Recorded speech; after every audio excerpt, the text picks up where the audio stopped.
अस्सलाम वालेकुम। आज एक्सरसाइज 5.1 करने लगे हैं। 5.1 में आपने क्या करना है, फर्स्ट जो क्वेश्चन है, ये चैप्टर आपका फैक्टराइजेशन से थोड़ा सा रिलेटेड है, ठीक है। तो इसमें जो फर्स्ट क्वेश्चन है, आपने उसमें क्या करना है, आपने जो गिवन एक्सप्रेशन दिया हुआ है आपको, उसको आपने लोएस्ट फॉर्म तक लाना है। मतलब जितना ये हो सके इसकी आपने क्या करनी है, कैंसलेशन करनी है, ताकि ये जो है वो उस फॉर्म में आ जाए जहाँ ये मज़ीद सॉल्व ना हो सके। अब जैसे 15/25 है, आपने से 5 की टेबल से कटिंग कर लेनी है। ए आपस में जो है वो ए की पावर ऊपर 1 है, यहाँ पे ए की पावर 2 है। ए और ए की पावर 2 जो है वो आपस में क्या हो जाएंगे, कैंसिल हो जाएंगे। सब्ट्रैक्शन भी हो सकती है, ऊपर नीचे कैंसलेशन भी हो सकती है। एक्स की पावर 3 है, यहाँ पे एक्स है, यहाँ से जो है 3 कट जाएगा, ये एक्स कट जाएगा, पीछे एक्स की पावर क्या रह जाएगी, जस्ट 2 रह जाएगी। इसी तरीके से 2 है तो 2 - 6 जस्ट वाई की पावर क्या रह जाएगी, आपके पास 4 रह जाएगी। अच्छा, इसी तरीके से आपके ये जो पार्ट हैं ये हमने सॉल्व करने हैं। अब इसमें से मैंने आपका पार्ट नंबर जो 5 है वो आपके सामने सॉल्व करने लगी हूँ। पार्ट नंबर 5 इसको सॉल्व किस तरीके से करना है, आपके पास पार्ट नंबर 5 है, इसको देखना है आपने कि ये दो आपके पास दिया हुआ है, डिजिट दिया हुआ है 46 एंड 69, ये किसके टेबल पे जाता है, ठीक है। इसको आप करें तो आपका ये बनता है 13 के टेबल से इजीली कट जाएगा। 13 के टेबल से कटें तो 13 2 जो है वो 46 होता है, और 13 3 क्या होता है आपके पास 69 होता है, ठीक है। तो क्या बन जाएगा 2/3। उसके बाद आगे यहाँ पे l की पावर 3 है, यहाँ पे l की पावर क्या है 2 है, तो 2 पावर यहाँ से 3 से कट जाएगी। इसको सब्ट्रैक्शन भी कर सकते हैं, जो आपके पास पावर रूल था 3 जब ऊपर जाएगा तो क्या बन जाएगा -2, l की पावर क्या बन जाएगा आपके पास 3 - 2। इस तरह से भी कर सकते हैं, और ऊपर नीचे कैंसलेशन भी कर सकते हैं, ठीक है। कैंसलेशन करें तो आपके पास क्या बनता है, एल की पावर क्या बनती है आपके पास जस्ट 1 बनती है। 3 - 2 क्या हो जाएगा 1 हो जाएगा। इसी तरीके से m की पावर क्या बनती है, यहाँ से 4 - 3 तो m जस्ट m आ जाएगा आपके पास। 5 - 4 क्या हो जाएगा, n आ जाएगा। तो ये आपके पास आंसर क्या आ जाएगा इसका 2/3 LMN, ठीक है। ये इसकी लोएस्ट फॉर्म है। अब ये मज़ीद क्या है, सॉल्व नहीं हो सकता। इसी तरीके से इसका पार्ट नंबर 6 देखें। पार्ट नंबर 6 में अब अगर देखा जाए तो हमेशा सिमिलर टर्म्स को हम क्या करते होते हैं, सब्ट्रैक्ट करते होते हैं। ये है x - 3 और यह 3 - x। यहाँ पे x के साथ क्या है पॉजिटिव साइन, यहाँ x के साथ क्या है नेगेटिव साइन। तो आपने क्या करना है, इसको पहले सिमिलर करना है, फिर उसके बाद इसकी कैंसिलेशन करनी है। सिमिलर कैसे करेंगे आप, इसमें अगर आप नीचे वाली जो टर्म है उसमें से माइनस कॉमन ले लेंगे तो क्या आ जाएगा -3 और +x। इसको अगर आप मज़ीद अरेंज करके लिख लें तो आपके पास क्या बनेगा x - 3। अब ये हो गए हैं सिमिलर, एक जैसे हो गए हैं। अब इसकी कैंसिलेशन कर लें तो आपके पास क्या बन जाएगा आंसर -1। ये इसकी क्या बन जाएगी, लोएस्ट फॉर्म बन जाएगी।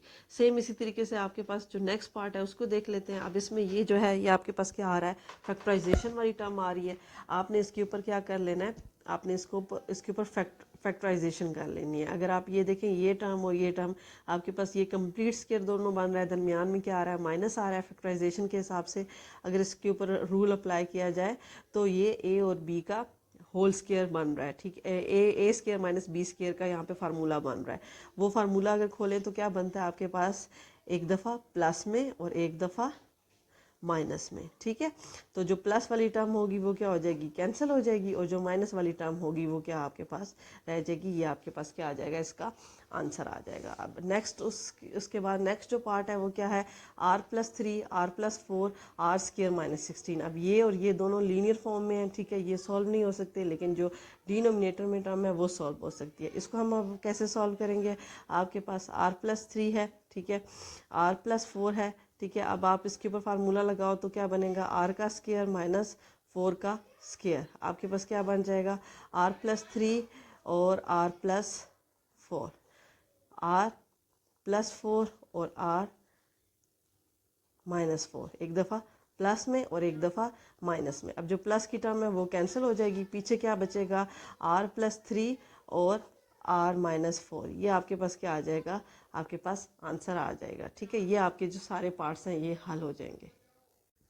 क्वेश्चन नंबर 2 देखें। क्वेश्चन नंबर 2 में क्या है, आपने इसमें जो आपके पास एक एक्सप्रेशन दिया है, valuate the following expression for the given values of each variables. आपके पास एक एक्सप्रेशन दिया हुआ है, उसमें वेरिएबल की जो है ना वो वैल्यू आपके पास गिवन है, आपने उसको पुट करना है और पुट करके उसके पास आपने आंसर लेके आना है। ठीक है, आपके पास जैसे ये दिया हुआ है 3r² माइनस s², इसी तरीके से हाफ mv² दिया हुआ है, इसमें m की और v की वैल्यू दी हुई है, इसी तरह से 2gs अंडर रूट की दी हुई है, g और s दोनों की वैल्यूज दी हुई है, वैल्यूज पुट करनी है और उसका आंसर लेके आना है। ठीक है, आपके पास पार्ट नंबर जो है क्वेश्चन नंबर जो 2 है उसका पार्ट नंबर 1 मैंने आपके साथ सामने सॉल्व किया है। ठीक है, वो क्या है 3r² माइनस s², इसमें से r की वैल्यू क्या है 2 का स्क्वायर, s की वैल्यू क्या है -1 का होल स्क्वायर। ठीक है, तो -1 यहाँ पे ख़त्म हो जाएगा स्क्वायर की वजह से, तो 4 - 1 पीछे क्या रह जाएगा 3 3 3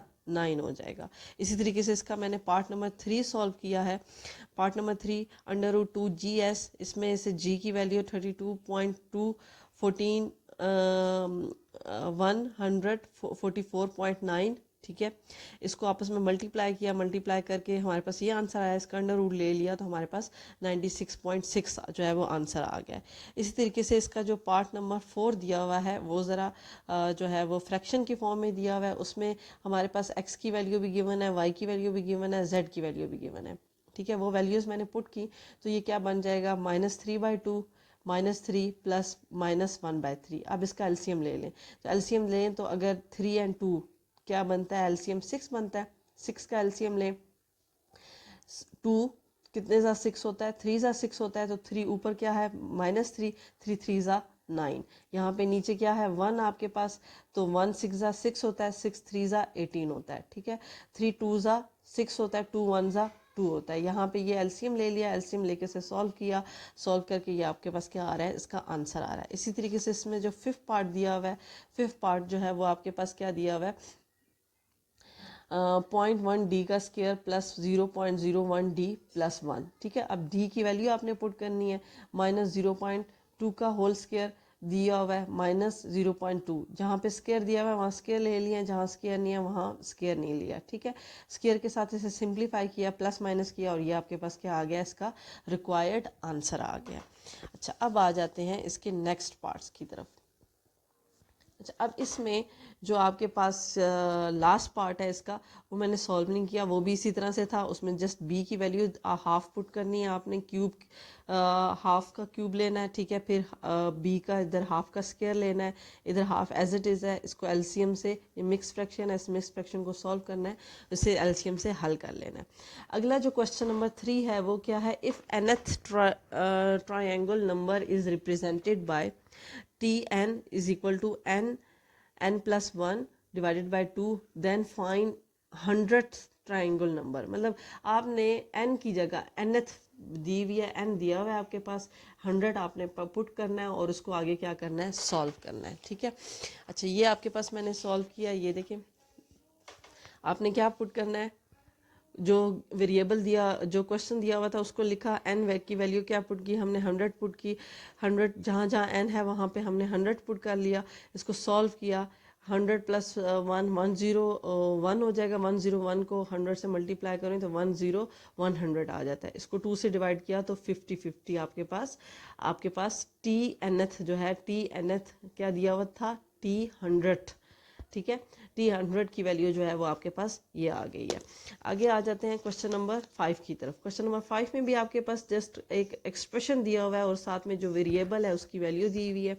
एक्सप्रेशन आपके पास ये दिया हुआ है, इसमें जो है g की वैल्यू जो है ना, g ऑफ x, ये है g ऑफ x, तो ये किसकी वैल्यू होगी, g ऑफ x की वैल्यू होगी, तो ये किसकी वैल्यू होगी, x की वैल्यू क्या दी हुई है 1/3, तो जहाँ जहाँ x है वहाँ वहाँ आपने 1/3 पुट किया और इसको सॉल्व किया। देख लें आपके पास सामने क्या है, 1/2 x³ plus x/2 plus 2, x³ की जगह पुट किया 1/3। ठीक है, x की जगह पुट किया 1/3, यहाँ पे x³ की वैल्यू क्या बन गई 27, माइनस एज इट इज रहेगा, तो -2/27, -2/27 का डिनोमिनेटर में ऊपर आएगा तो रेसिप्रोकल हो जाएगा। इसी तरीके से -1/3 है, ये 3 जब डिनोमिनेटर में जाएगा तो क्या हो जाएगा 6 हो जाएगा, 2 एज इट इज। आगे इसके बाद इसका क्या किया है मैंने, सिंपल एलसीएम ले लिया, 6 एलसीएम ले लिया, 2 3 ज़ा 6, 3 को 27 से 6 1 ज़ा 6 1, इसी तरह से 6 यहाँ पे नीचे क्या है 1 है, 1 6 ज़ा 6, 6 2 ज़ा 12, ठीक है। ये एलसीएम से इसे क्या कर लिया मैंने, सिंप्लीफाई कर लिया। आगे क्वेश्चन नंबर जो 6 है वो देख लेते हैं। क्वेश्चन नंबर 6 में क्या है, the volume of a basketball is approximately, हमें वॉल्यूम दिया हुआ है किसका, बास्केटबॉल का, ठीक है। The radius of is, radius हमें गिवन है, ठीक है। तो इस ये वैल्यू दी हुई है, ये आपके पास एक्सप्रेशन दिया हुआ है और उन्होंने कहा इसका रेडियस फाइंड आउट करना है, determine the radius of the ball. यहाँ पे पाई की वैल्यू 22/7, पाई की वैल्यू यहाँ 22/7, वी की वैल्यू आपके पास क्या है 38,808, ठीक है, सेंटीमीटर क्यूब। ये आपने वैल्यू पुट करनी है और इसको क्या करना है, इसका आर जो है वो रेडियस आपने फाइंड आउट कर लेना है, ठीक है। ये आपके पास एक्सप्रेशन है। आपके पास क्या दिया हुआ था, 3v, वी की वैल्यू पुट की, पाई की वैल्यू 22/7 पुट की, इसको मल्टीप्लाई किया, मल्टीप्लाई करके इसको सिंप्लीफाई किया, डिवाइड एंड मल्टीप्लाई किया, ये मेरे पास आंसर आ गया। इसका डिवाइड करने के बाद इसका आगे क्यूबिक रूट ले लिया। यहाँ पे ये जो 3 है ये कैसे ख़त्म होगा, क्यूबिक रूट से। जब क्यूबिक रूट लिया तो मेरे पास 21 सेंटीमीटर आ गया। पहले क्यूबिक फॉर्म में था, ठीक है, तो अब ये सेंटीमीटर, सिंपल सेंटीमीटर में आ गया। यहाँ पे आपकी जो एक्सरसाइज है वो 5.1 जो है वो एंड हो गई है।